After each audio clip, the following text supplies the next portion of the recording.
Who is John Presloyd? That's me. When John Presloyd isn't busy answering clues in the Jeopardy studio, he's in the lab at the University of Toledo working as a research assistant studying Lyme disease. He said he's been an avid Jeopardy watcher pretty much his whole life. And we watch it every single day, and I would keep score like a dork.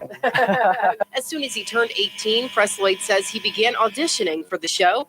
Finally, he got a very important call last fall.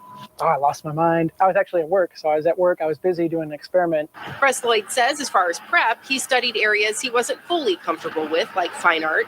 When showtime came, Presloyd says the staff gave the contestants a practice round, allowing them to get out their jitters and get comfortable answering in the form of a question.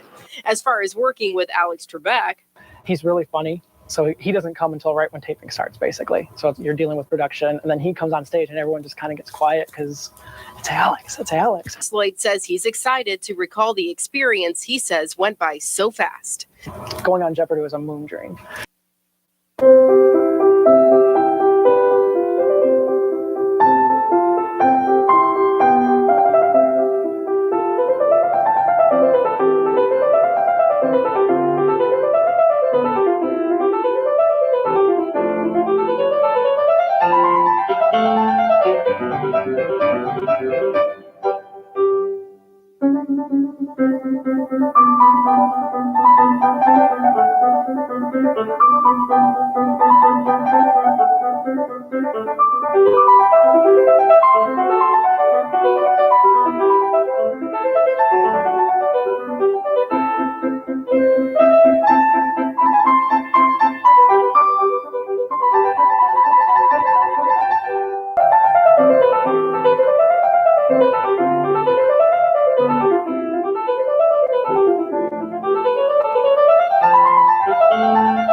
Of Toledo, working as a research assistant studying Lyme disease. He said he's been an avid Jeopardy watcher pretty much his whole life. We watch it every single day, and I would keep score like a dork.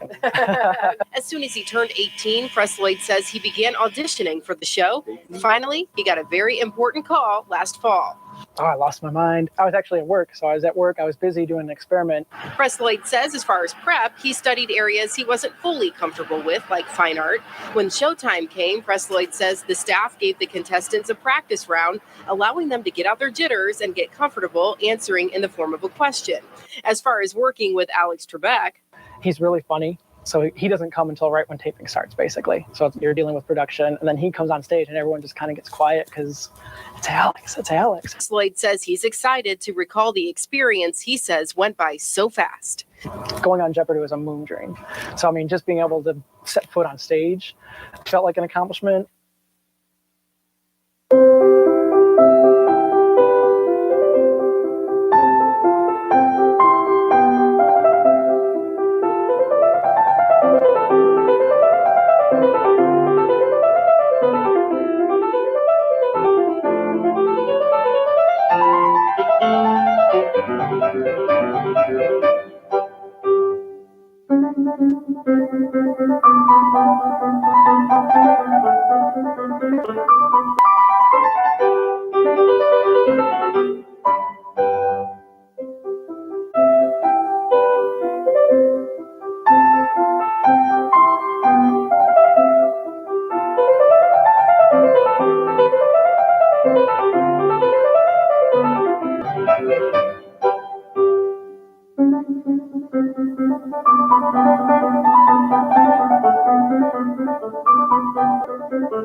Started.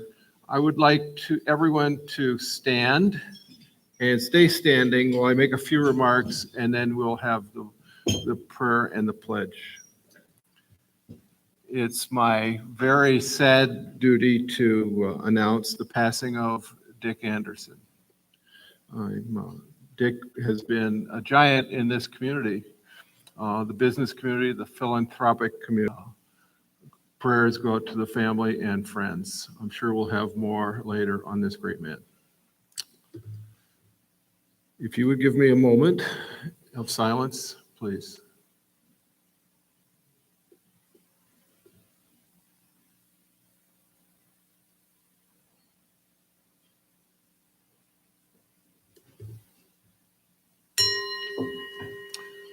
Thank you.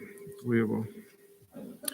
Carrying on, we have a great meeting today. We have Bob Clark-Phelps speaking on citizens' climate, and he's a lobbyist for that group. I can't wait to hear what he has to say. We're going to have a reflection. Pat Sheehan, you're here. Would you give the reflection, followed by Kathy Tate doing the pledge?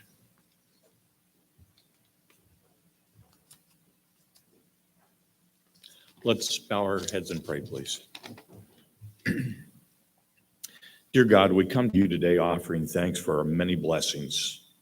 On this first Monday in March, we know spring is close, and we look forward to this time of rebirth and renewal. Our hearts are heavy this morning as we remember the life of Dick Anderson. We ask that you wrap Fran and the family in your loving arms in the coming days as they mourn and celebrate. Thank you for blessing our community with this great man. Thank you for our guest today, Bob Clark-Phelps. Please open our hearts to Bob's message and how we can participate in his mission. Please bless our fellowship today and bless this food to the nourishment of our bodies. In your service, amen. Amen. One nation, under God, indivisible, with liberty and justice for all. Thank you, Bob and Kathy.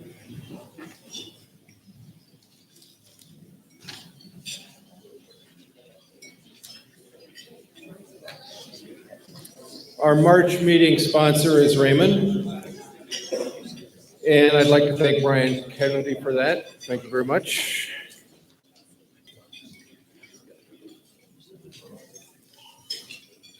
I would like to invite members to come to the floor mic and introduce guests.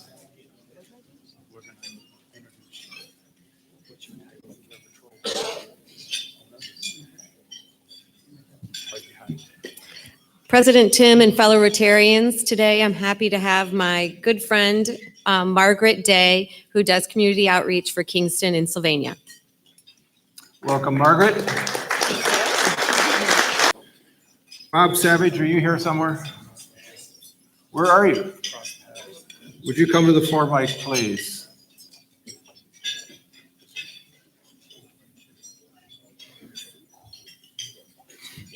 Afternoon, President Tim. Just want the announcement, right? Okay. Well, let's see how it goes. The program committee, for those of you who might not know, is open for anybody in this club to make a suggestion for a program. So we certainly would love to hear what everyone in this club thinks would be interesting for a presentation. When you're making a suggestion for a presentation, something to keep in mind is the timing. We've had a couple suggestions, and the committee meets every other month. And it's typically booked out a couple months. So for instance, right now, we do not have an opening until our first program in June. So if you have something that is timely, try to give us a couple months notice, preferably 3 or more, before a program comes to the committee. And that's just something on behalf of the committee we want to know, because we've had a couple recently who have asked for very short timeframes. Thanks, President Tim. Well, thank you very much for that presentation. And, just a few thoughts. I got to say that the program committee has been outstanding this year. So all of the members that are in this room that are on the program committee, would they stand and be recognized?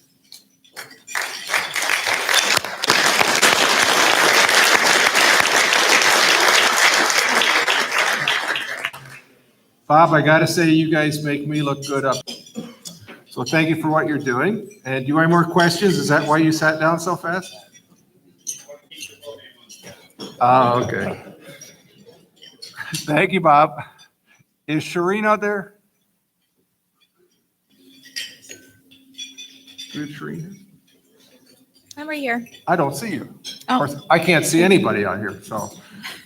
How are you today? Good morning. How are you? You know, I'm good. I'm good.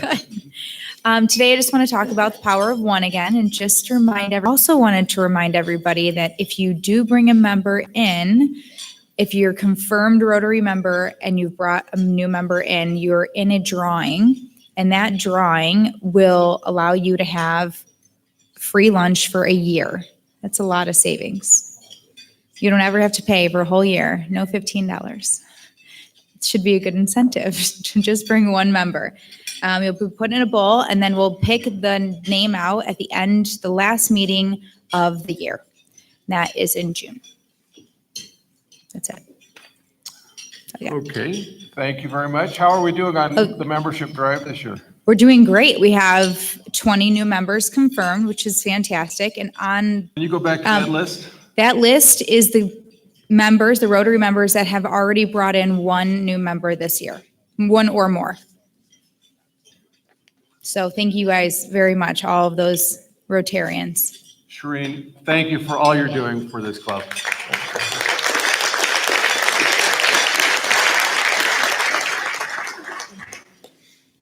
Scott Henshaw, would you join us for an announcement?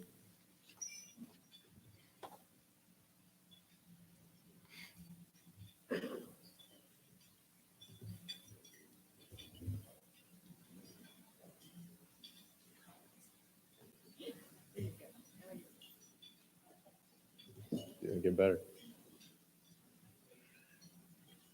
Rotarians, do not be alarmed. We are merely preparing you for the unpleasantness at the Toledo Club murder mystery. Saturday,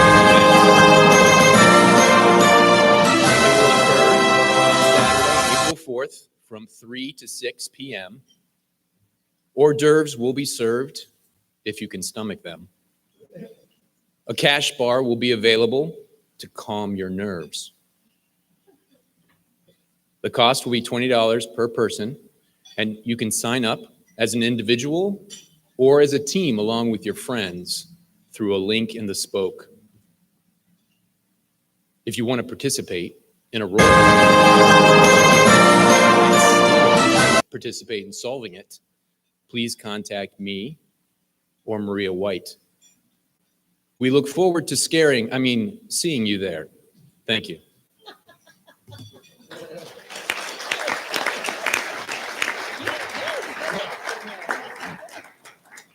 All right, I got another thing I'm doing today. So I'm also up here to address one of the elements of the membership engagement survey that the club distributed last month. One popular request from our membership was for more time to engage and to network, including here at the Monday meetings. So we're going to do that right now. I want to take this opportunity for you to get to know the person you're sitting next to maybe a little bit better. Hopefully, the person to your left or the person to your right is someone you don't know very well. And so what I'd like you to do now is to take the next 8 minutes and talk to that person and network a little bit. Go ahead.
Hello?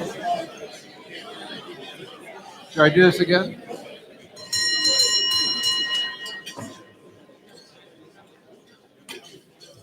Okay, now that I've got your attention, is Jennifer Hildebrand here? Where is she? Jen, are you here? Just raise your hand. For those that haven't seen you for a very long time, welcome back. Did somebody offer to buy you lunch today? Okay, I'm really glad to see you. Okay, now for the main portion of our meeting today. Tom Backoff, would you come and introduce our speaker today?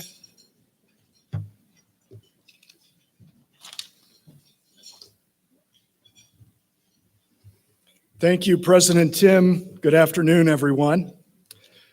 In the April 2019 issue of the Rotarian, climate change was the cover story and the primary focus, making the case why climate change is Rotary's business. Then Rotary International President Barry Rassin stated, and I quote, "Caring about the environment goes towards our ultimate mission, and we should give it the importance it deserves. As a humanitarian organization, we're obligated to talk about it. We need to have the conversation," unquote.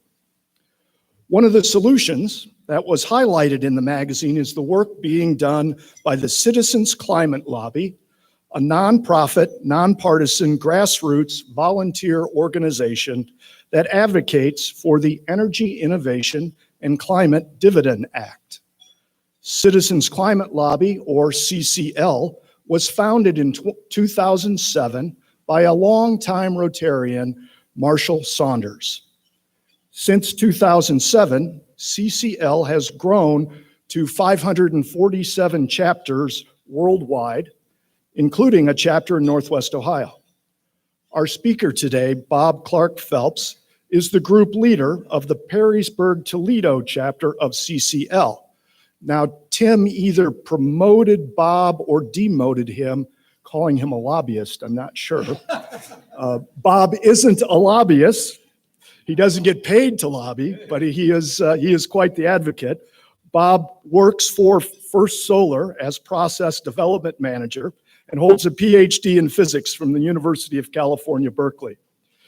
Today, Bob will expand our conversation about climate change, explaining the concerns and challenges and helping us to understand the transformational solutions proposed by the Energy Innovation and Climate Dividend Act. Bob?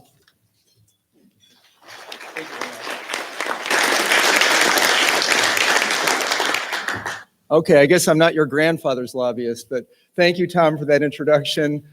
Thank you also to you and the program committee for inviting me to speak here today. I'm quite honored. And thank you all for taking some time to discuss a topic which is becoming more important and more urgent every year, climate change. But I'm here with very good news for you. We have a solution for climate change in the form of a bipartisan bill that's in Congress right now, ready to go. All we need is the political will to push this bill forward.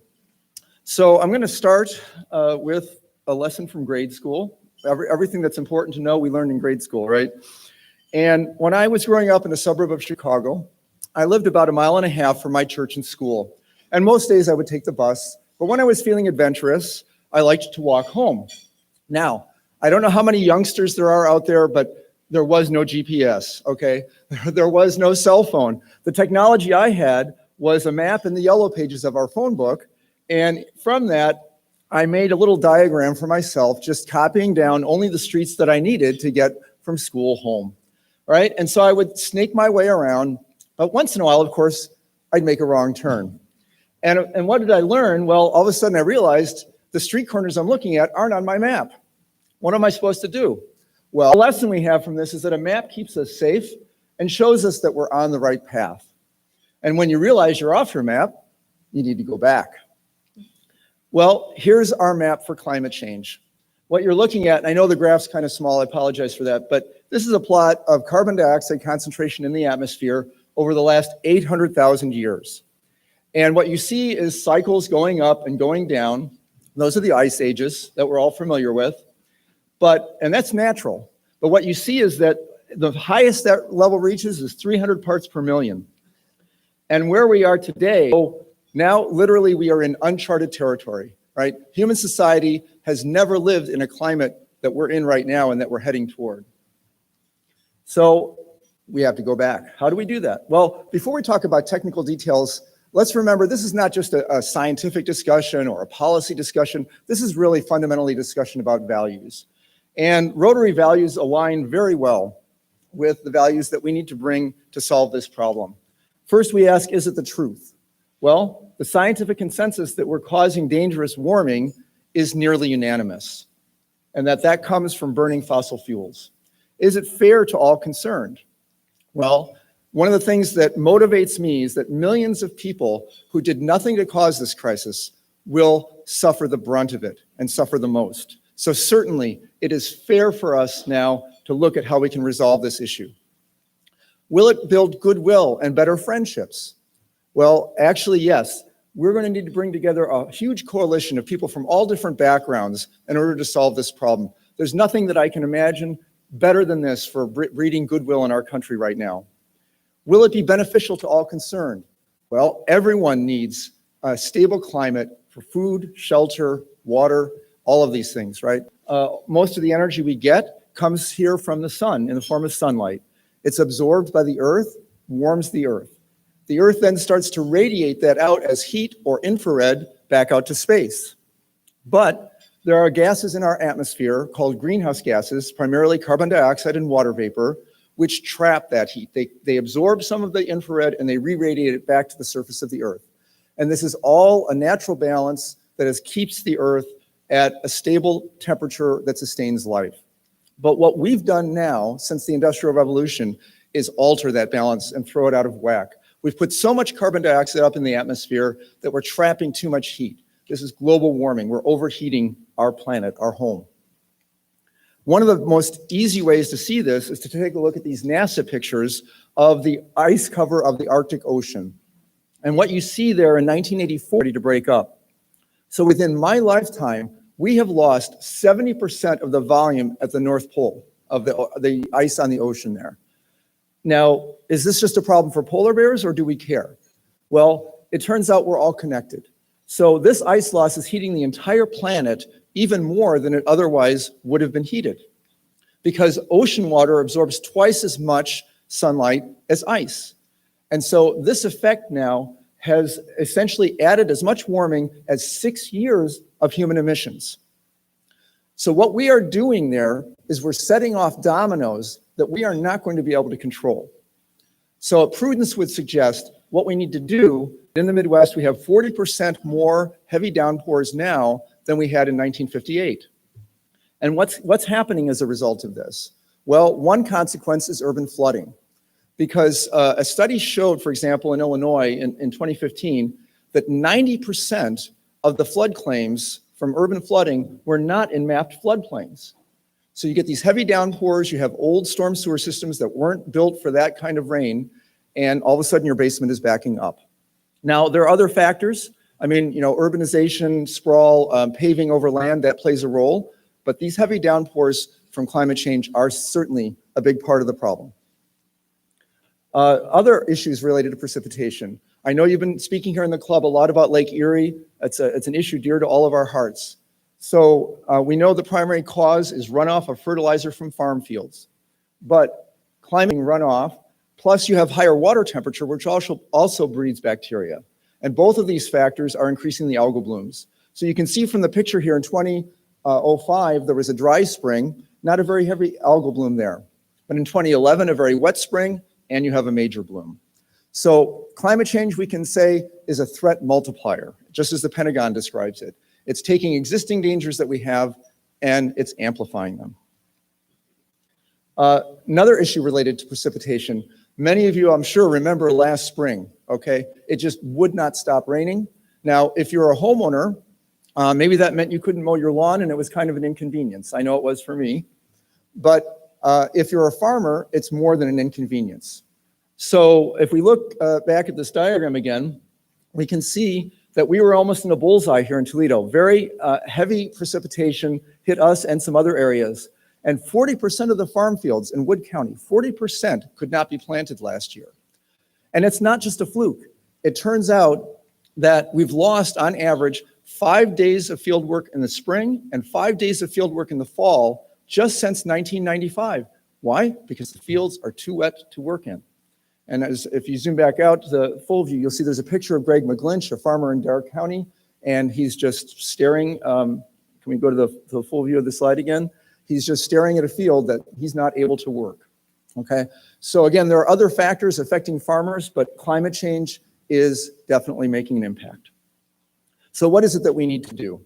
This plot shows us we need to go to the heart of the problem. We need to go to the carbon dioxide emissions. This is a plot of emissions as a function of time.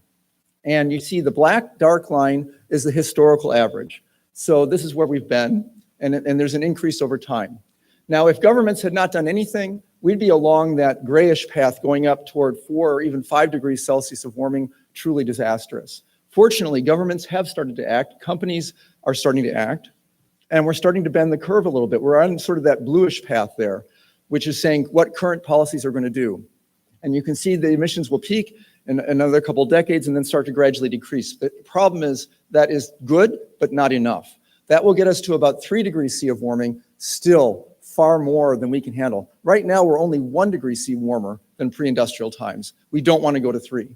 So what we need to do are those paths you see at the bottom there, the yellow and the green path, which bring us down to about 2 degrees or 1.5 degrees C of warming. That means we need to cut emissions 50% in 10 years. Now, I realize that sounds extremely daunting, but I'm here to tell you we can do that. We can make this change. And I'll explain how it works, but first I want to tell you why we like this policy. First of all, it's effective. Just this policy by itself is estimated to cut emissions by about 40% in 12 years. One bill. It's good for people. It's going to put money in people's pockets, and it's going to protect human health. It's actually good for the economy too. It's going to grow the economy, create new jobs. We're going to see investment in all the cleaner technologies that we know we need to develop. Members of our advisory board for Citizens Climate Lobby are George Shultz, who was Secretary of State under President Reagan, and Bob Inglis, a former Republican congressman from South Carolina. So let's talk about the policy itself. First of all, there's the fee. It's a carbon emissions fee placed on coal, oil, and gas wherever they are produced. So at the coal mine or the wellhead for the oil. It starts out low, and it grows over time. So for example, in the first year, a gallon of gas would cost about 16 cents more. But by the end of 10 years, it would be $1 a gallon more. All right. So this structure of the fee allows for a period of transition while sending a clear and predictable price signal to businesses, investors, and consumers. All of these economic actors will look for ways to reduce their carbon footprint through energy efficiency and low carbon sources of energy. This is a market-based approach which harnesses American innovation and private investment. Next comes the dividend. So the revenue collected from the carbon fee is allocated in equal shares every month to American households. And after about 10 years of the policy, this dividend would reach about $4,400 per year for a family of 4. So you can spend the dividend on whatever you want. You might spend it on energy efficiency products or saving up to buy a hybrid or an electric vehicle. But whatever you do with it, you might be spending it on healthcare as well, or whatever the needs are for your family. You're going to be stimulating the local economy. One estimate is that we could see as many as 2 million new jobs in 10 years as a result from the dividend, and also, of course, the investments that businesses are making to make this transition. How can we do this? How is it practical to send this dividend out? Well, this has been studied very carefully, and we have a good system for doing it. It turns out that 90% of the people already have basically some kind of account set up with the IRS to receive their tax refunds. And so basically you just issue a credit straight to that account. For the other people who don't have that, they can use debit cards and they'll get their carbon dividend that way. And the thing is, you won't have to really send paper checks out except under very rare circumstances. So that means we can keep the administrative costs for this whole thing very low. After about year 5, you would see only about 2% of the revenue being collected used for the administrative overhead. All right, let's talk about a third pillar of the program. This is the border carbon adjustment fee. What this says is that imported goods will pay a border carbon adjustment fee unless the country of origin has the same price on carbon that we have here in the United States. So this means American jobs stay here and other countries have a strong incentive to enact policies that are very similar. Because think about it, if you're in China and you're going to export goods here, you have your choice. You can either set up a carbon fee in China. This means goods for which the cost related to energy is greater than 5%, and for which the market, more than 15% is traded internationally. So this means primarily goods like aluminum, cement, iron and steel, these kinds of materials. The bottom line is we have a way to maintain a level playing field internationally and to bring the entire international community along with us as we make this transition. Now, who's in favor of this policy? Well, as far as we're talking here now generically about the whole idea of carbon fee and dividend, there's a tremendous way to deal with climate change is to put a price on carbon emissions. This is the largest public statement of economists in history. You can see a list there of some of the people who've signed on to it. While we're talking about the concept of endorsements, I'm also pleased to tell you and share with you the news today that last Tuesday, the Toledo City Council voted to endorse carbon fee and dividend as a way of dealing with climate change. And we're very happy about that, but we're especially happy that it was a unanimous vote by the council, which sends a very strong signal. And Cincinnati, by the way, has also endorsed. And a fun fact for you, 169 breweries across the country have endorsed carbon fee and dividend. And if you want to think, why are breweries caring about climate change? Well, meet us for happy hour this Friday, and we'll explain. The key word is hops, okay? Hops is the word.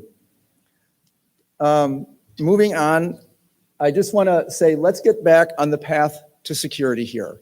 How can you help out with this effort? Well, there is no end of ways you can help. If you're in the community, business, your nonprofit organization, your school, anywhere to speak to you about this and have you bring your organization in and endorse as an organization as well. So I want to just close with these thoughts for you, and then we'll have a lot of time for questions. So Rotarians have done outstanding work in so many areas to improve the lives of so many. And I ask you to reflect for a moment on how much of that work is now at risk because of climate change. If you're working to ensure that people in developing countries have clean water to drink, then you need to have a plan to address climate change. If you're working to reduce the spread of disease, you need a plan to deal with climate change. Or if you're working to promote economic development, strengthen communities, or ensure a better future for our children, then you definitely have to have a plan to deal with climate change. So today, I'm offering you the Energy Innovation and Carbon Dividend Act, and contact us here, and I'd be happy to answer your questions.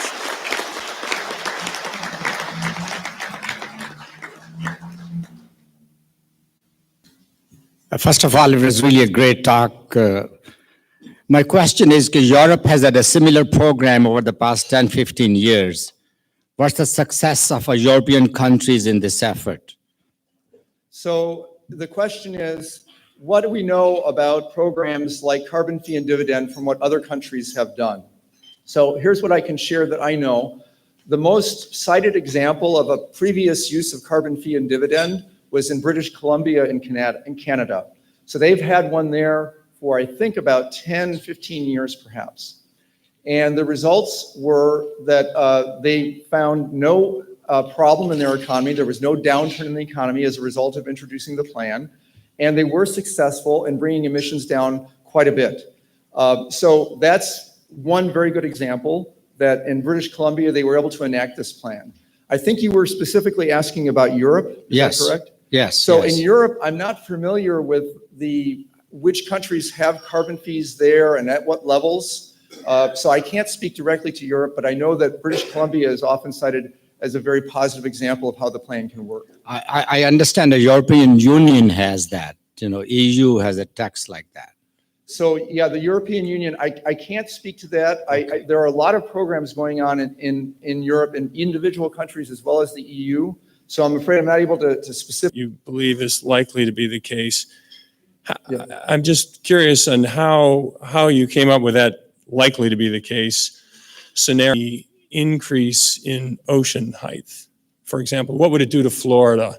What would it do to, and that again, that's not the base. These things are studied primarily by a body called the Intergovernmental Panel on Climate Change, sponsored by the United Nations, which is a group of both scientists and also government representatives that all have to agree when the documents are published. So they lay out different scenarios about what's going to happen, how much temperature increase we're going to get according to different emission reduction plans. So as far as the sea level increase is concerned, we've already sort of locked in at least probably a foot to foot and a half of sea level increase by 2100. Even under the best case scenario, that's what we're likely to see. If we don't take ambitious action like we're describing here, and we kind of are on sort of the current policy pathway, which gets us to about 3 degrees C of warming, you could see substantially more sea level rise, more heading up toward 4 feet, 6 feet of sea level rise by 2100. So yes, all these things are laid out in documents. There was a special report that came out from the Intergovernmental Panel on Climate Change. It's their 1.5 degrees C report. So what do we have to do? Why is it important to keep warming below 1.5 C? And what do we need to do to get there? And that report came out, I think it was a year ago, October. So if you Google and look for that report, the 1.5 C report from the Intergovernmental Panel on Climate Change, that will lay out a lot of details for you. Thank you. You're welcome. Well, I think I'm going to be a devil's advocate. And I'm not talking politically, I'm talking from friends, close friends of mine who are top scientists in Israel and in United States. Mm-hmm. So first question is a general question of vocabulary. 15 years ago, it was global warming. Now, you didn't say once, you said climate change. Why suddenly climate change? Where is the global warming? Right. Okay. The second question is, there's absolutely no proof by anybody that all the examples that you showed, the North Pole, the fields in Ohio, the thing that it didn't happen like, say, 20,000 years ago. Mm-hmm. You're only showing things that seemingly are happening now, but it's we don't know what happened before. Uh-huh. There's absolutely no question that it's a cyclical thing, and it happened many times before. You actually showed one of the slides that shows cyclical thing. You don't know that in, say, 10 years from now, 20 years from now, it will drop again. Okay. 1975 was a big article in Newsweek, you're probably familiar with it, that scientists, United Nations scientists, prove that the world is cooling, and the language in the article, I can send it to you, is identical to the same language that we use today for climate change. Mm-hmm. All the disasters will happen. Thing. Now, I live in Ohio, but I also live near the sea in Israel. Yes. And I was in Seychelles 2 years ago, and I was in Maldives 2 years ago. We were warned about rising sea. I can tell you from my eyes that it did not move even 1 millimeter from where it is. People who live in Florida didn't, although it was stated about 15 years ago that Miami by now will be underwater. Didn't move a millimeter. Mm-hmm. Okay? And I'm holding two beautiful paintings by Holbein from the 17th century of River Thames in London, Mm-hmm. which was totally frozen there. It melted. Nothing to do with the Industrial Revolution, with fossil fuel. There was no fossil fuel. There was no Industrial Revolution, and that happened. So, you know, and the last question, sorry, it wasn't a question, it was a lecture. The last question, the decision in Paris is to reduce by 2 degrees by the year 2040, 50, I don't know, whatever. So, you know, and I really appreciate you speaking out, because there are many, many people who have exactly the same questions that you're raising right now. So let's talk about the vocabulary. That was the first question. What is this business about calling it climate change, and why aren't we calling it global warming anymore? So let's be clear. What's happening is in fact global warming. The reason why the language was changed is that there was an attempt to communicate that what we're going to see is not just somehow temperatures increasing everywhere, and that's all there is to it.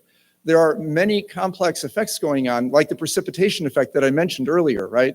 So when the earth heats up, we evaporate more water from the oceans, we evaporate more water from the land, and you get changes in precipitation patterns. So there are many different effects associated. In fact, one of the leading climate scientists, Catherine Hayhoe, likes to refer to it as global weirding. In other words, that we're going to see changes in patterns that we've been used to in many different ways. So that I think the attempt to call areas that are wet now are expected to get wetter. There, you know, and this is what climate science is to model these effects and try to understand and see what's going to happen. Your next question was, why do we think that this is not a natural cycle? We've seen natural cycles before. Isn't it possible that this is another natural cycle that's just going to reverse itself over time? In other words, why would we go to all this effort if it's just something natural? 100,000 years. Those are the ice ages, and carbon dioxide concentrations in the atmosphere going up and going down. But as I demonstrated in the plot, they never got above 300 parts per million in all those 800,000 years, right? But now they are. We can measure the carbon dioxide concentration, and we know it's at 410 parts per million. It's well above anything that's natural. So this is coming from the burning of all the fossil fuels. This is human caused, and we can look at the different scientific authorities. For example, we can look at the National Academy of Sciences. All right, the National Academy of Sciences is set up to do reviews of the most important scientific questions that we have. They have reviewed this. They have confirmed, yes, the Earth is warming, it's caused by humans. But if you don't trust scientists, and many people don't, I really ask everyone to think seriously about what's going on with the oil companies. The oil companies like ExxonMobil and Shell and BP, they all confirm the Earth is warming, it's caused by the burning of fossil fuels. These corporations have the best scientists, They have real lobbyists, not fake lobbyists like me. They have everything. If they thought there was a credible case to be made that this was not caused by humans, that it was some natural effect, they would certainly make that case and they would oppose any policy changes. But in fact, ExxonMobil favors putting a carbon fee and dividend policy in place because they acknowledge this is caused by humans. So I'm happy to talk further about this with you, but the other examples that you cited about changes over time, that goes beyond the scope of what we can discuss today.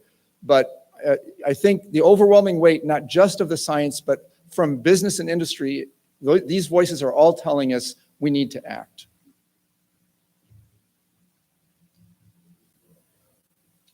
Please. I kind of on the front that we just heard. How clean is a semi truck today compared to what it was 20 years ago? So that I can't really speak directly to. I'm sure the emissions have been improved. I mean, there are all these emissions standards that have been put on. I'm mostly familiar with that with respect to automobiles. I don't know how they apply to semis. I can tell you, oh, I'm sorry, the question was, for those who didn't hear it, are semi-trucks cleaner today than they were 20 years ago in terms of their designs? But I can tell you that there's a lot of buzz now about electric vehicles and autonomously driven vehicles. And I know that there's certain thoughts of that going as far as truck transport as well. So it may be that at some time in the future, we're going to have more electric powered vehicles, even including trucks and buses and so on.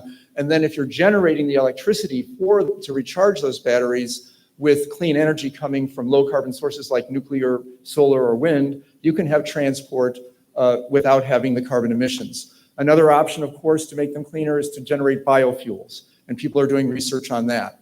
So our bill doesn't attempt to pick out a winning or a losing technology. It attempts to set out a market incentive, and we trust that American innovators are going to come up with all these technologies, whether it's biofuels or electric trucks, to make everything lower in carbon footprint to make this transition. Okay, to let you know that trucks today are, the air coming into a truck is dirtier than the air coming out of the exhaust. Oh, really? For the last 4 to 6 years, that's been that case. Wow. We can do all we can and to saddle Americans with what you're wanting to do, but if China stays dirty and charging that tax on China is only raising our prices more, what China does now today offsets what we've done in the last 10 years of keeping our country cleaner. So how do we get them, China, to do more cleanup? China, India, Vietnam, just adding a surtax on top of that is not enough to offset the pollution that they're doing. I heard not too long ago that we've dropped our pollution by over 20% in the last 6 years. But China's pollution has gone up and totally offset what we've done. Okay, good question. So question is, how do we bring other countries along with this? If the United States acts alone, don't we risk basically having our efforts canceled out by increasing emissions from other countries like China? Another very good question. So yes, we definitely agree that we need international effort. There's no way to solve this problem without bringing all countries on board, especially major emitters like China. The issue of what's going on in China is wrapped up with their economic development and the way the treaties have been written and the agreements of the Paris Accord up till now, recognizing that China is a developing country. They're trying to lift their people out of poverty, and they're focusing on the energy sources that they have available to make that happen. The provision in the bill that I mentioned that's going to provide a strong incentive for other countries to follow suit is that border carbon fee adjustment. As I was explaining, we are actively trading with China, of course, and with many other countries. And once we have the border carbon fee adjustment in place, this will be a very strong incentive for China to put a carbon fee in place in their country that matches ours. They're not going to want to pay tariffs at the border just to get their products imported into the United States. I'm not saying that this will do it by itself, but I'm saying that this will be a very strong push.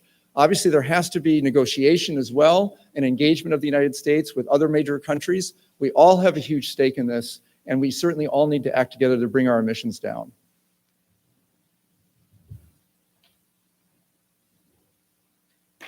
Thank you.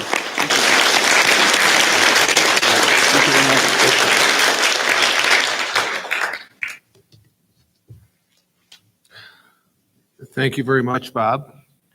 It was a great presentation, and in recognition of that, we would like to do two things. One is we will make a contribution to our Polio Plus campaign to eradicate polio.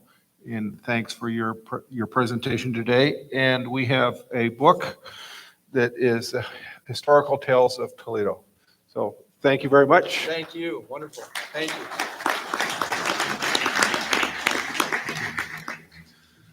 We have no committee meetings today after this meeting.